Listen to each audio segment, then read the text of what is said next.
I have spent 3 decades building something from a garage into a global engine. Today, I want to hand you the keys to that engine. The secret is not a formula, it is a mindset. I call it the day one mentality. Are you ready to treat your life like it is the very first day of history? Let me take you back to 1994. I was sitting in my office at a hedge fund on Wall Street.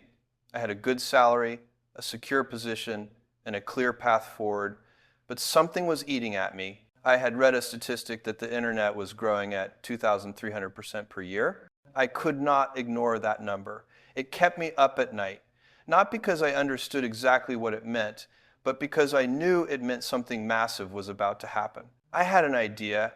I wanted to sell books online. It sounds simple now, but back then, people thought I was crazy. My boss took me for a walk in Central Park. He told me it was a good idea, but it would be an even better idea for someone who did not already have a great job. That was the moment I had to make a choice. I could stay comfortable, or I could leap into the unknown. So I invented something I now call the regret minimization framework. I projected myself forward to age 80. I imagined myself looking back on my life.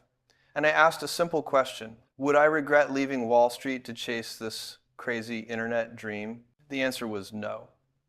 Even if I failed, I would not regret trying.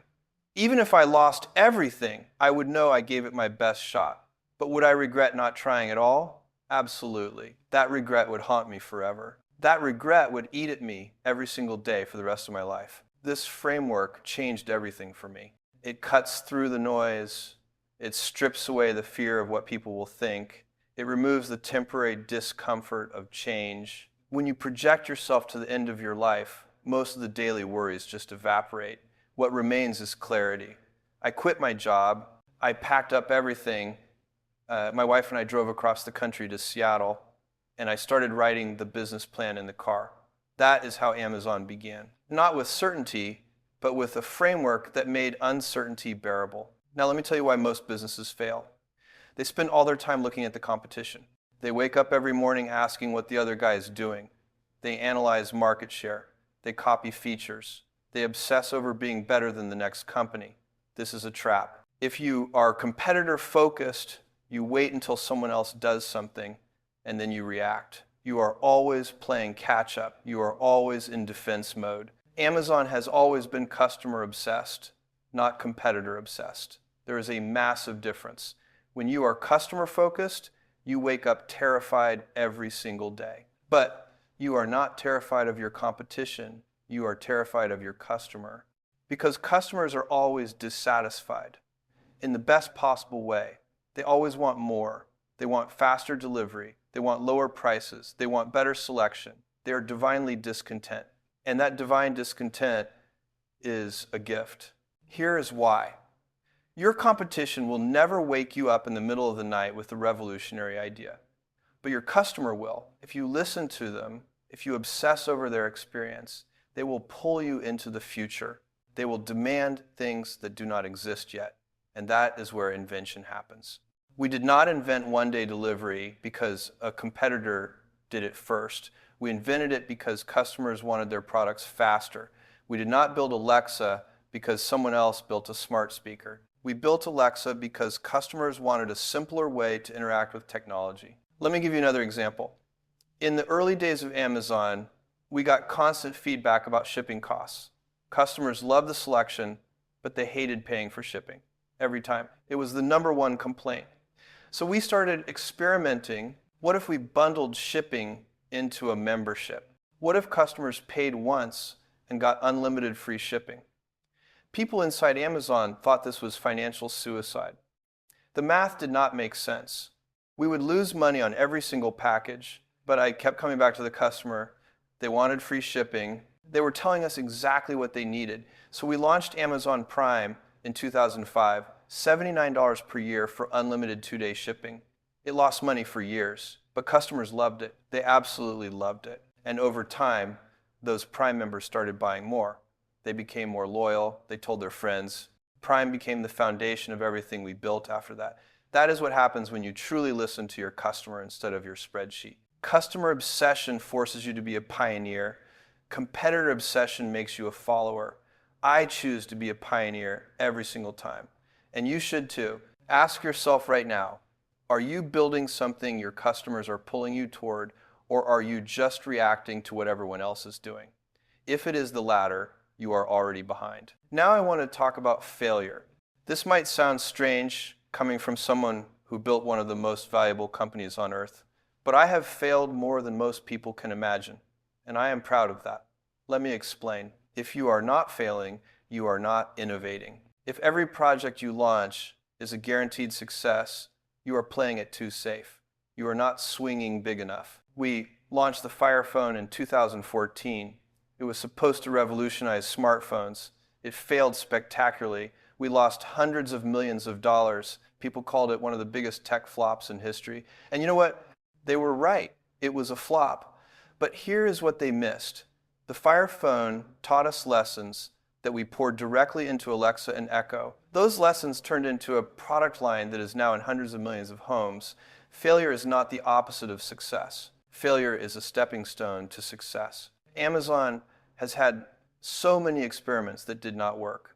We tried auctions. We tried a partnership with Toys R Us that fell apart. We tried a credit card processing service that never took off. Each one of those felt like a disaster at the time. But each one taught us something critical about what customers actually wanted. The key is to fail fast and fail cheaply. Run experiments. Test ideas. If something does not work, shut it down and move on. Do not fall in love with your failures. Here is what separates successful companies from failed ones. It is not that successful companies never fail. It is that they know how to extract lessons from failure and move forward. When the Fire Phone flopped, we could have retreated. We could have said, we are an e-commerce company, we should stick to retail. Instead, we asked better questions. What did customers actually like about the phone? They liked the dynamic perspective feature. They liked the idea of using their device hands-free. We took those insights and channeled them into Echo. We learned that people did not want another smartphone. They wanted something completely different, something that disappeared into their home. That lesson was worth every dollar we lost on the Fire Phone. But here is the other side of that coin. You have to be willing to be misunderstood for long periods of time. When we started investing heavily in Amazon Web Services, people thought we were insane. Why would an online bookstore build cloud infrastructure? Analysts said we were losing focus. Investors were confused. For years, AWS was this weird side project that nobody understood. We kept getting the same question over and over. Why are you doing this? What does this have to do with selling books? We just kept building. We kept listening to the developers who were our customers. We kept inventing new services. Now, AWS is one of the most profitable parts of Amazon. It powers half the internet. It generates tens of billions of dollars in revenue. But we had to endure years of people thinking we were wrong. If you need everyone to agree with you before you act, you will never do anything bold. You will never make a bet that matters. This brings me to decision making. Most people are terrible at making decisions, not because they are not smart, but because they treat every decision like it is life or death. I have learned to categorize decisions into two types, type 1 decisions and type 2 decisions. Understanding the difference will change your life. Type 1 decisions are one-way doors. Once you walk through them, you cannot come back. These are the big irreversible choices. Selling your company, hiring a co-founder, launching a product that requires years of investment. These decisions deserve careful thought. You should gather data. You should consult people you trust. You should sleep on it. Because if you get it wrong, the cost is enormous. Type 2 decisions are two-way doors. These are reversible. You can walk through, look around, and if you do not like what you see, you can come right back. Most decisions are type 2. Trying a new marketing channel, testing a new feature, changing a process. The problem is that most organizations treat type 2 decisions like type 1 decisions. They form committees. They wait for perfect information.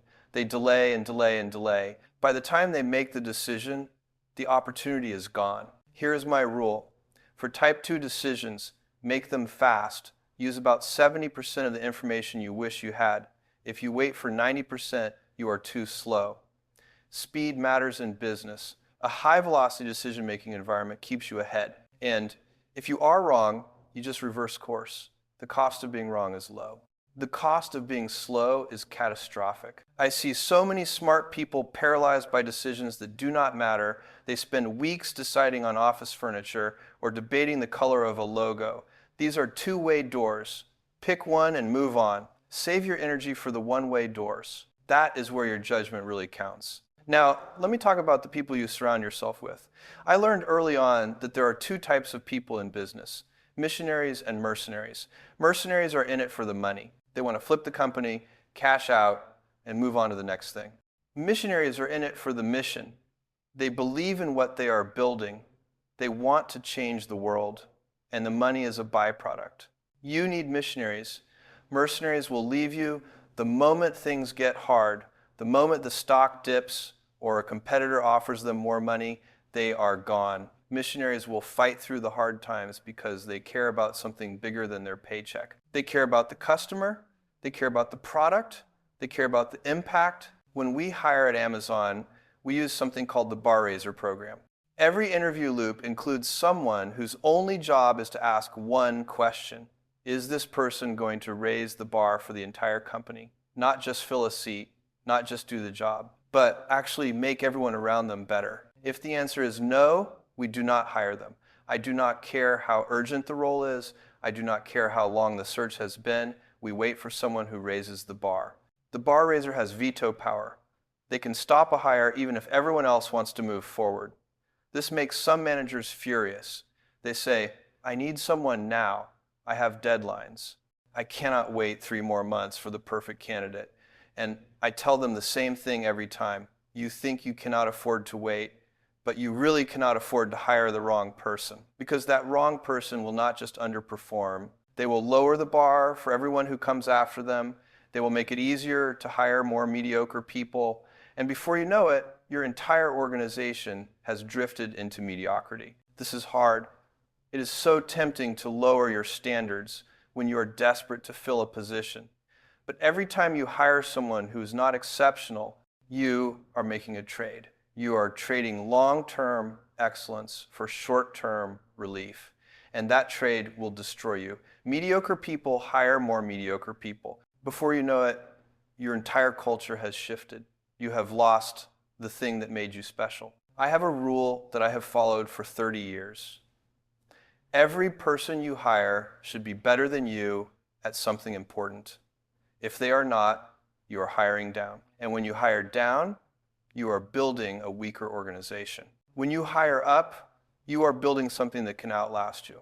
Think about that. The people you bring in today will be training the people who come in 5 years from now.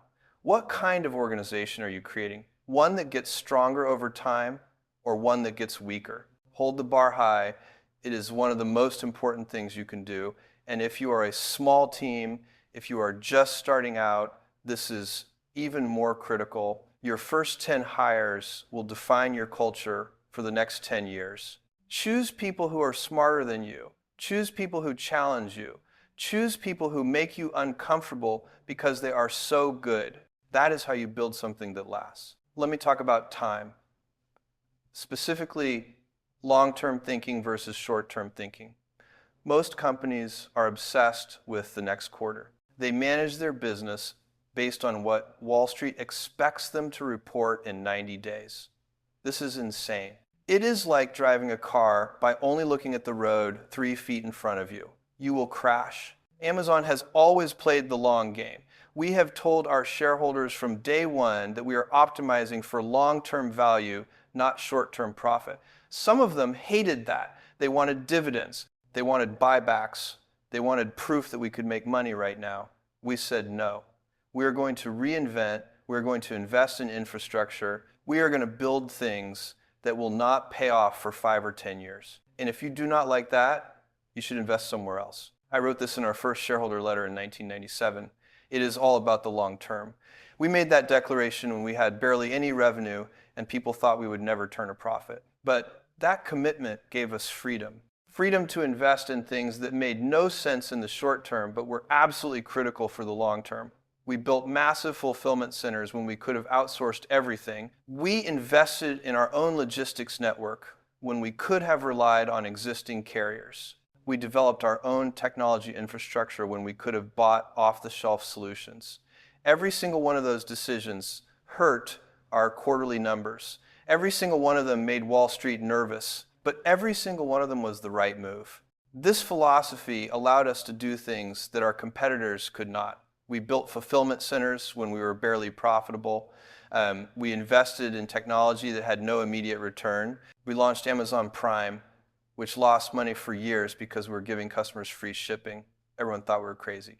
But we were not optimizing for today. We were optimizing for a decade from now. Here is what most people do not understand. The quarterly results you see today are not a reflection of what you did this quarter. They are a reflection of what you did 3 years ago. The decisions you make today will not show up in your numbers for years. So if you are managing your business based on this quarter, you are managing the past. You are ignoring the future. Think about that. When you cut research and development to boost quarterly earnings, you feel like a hero. Wall Street applauds. Your stock goes up. But you just mortgaged your future. 3 years from now, you will have no new products. Your competitors will have leapfrogged you. And you will wonder what happened. What happened is you sacrificed the future for the present. I am telling you right now, do not do that. Ignore the noise. Ignore the pressure to deliver short-term results. Build something that will matter in 10 years. Plant seeds today that you will not harvest until tomorrow. That is how you create something truly valuable. Let me tell you a story. When we started Amazon, we were packing books in a garage. We did not have packing tables. We were kneeling on a hard concrete floor, and our knees were killing us. One day, someone had an idea. What if we got knee pads? Everyone thought that was smart. Then someone else said, wait, what if we just got packing tables? That was the moment I realized something important. We were so focused on solving the immediate problem that we almost missed the better solution. We were thinking small. Knee pads would have worked. They would have made the pain go away for a while. But packing tables were the real answer.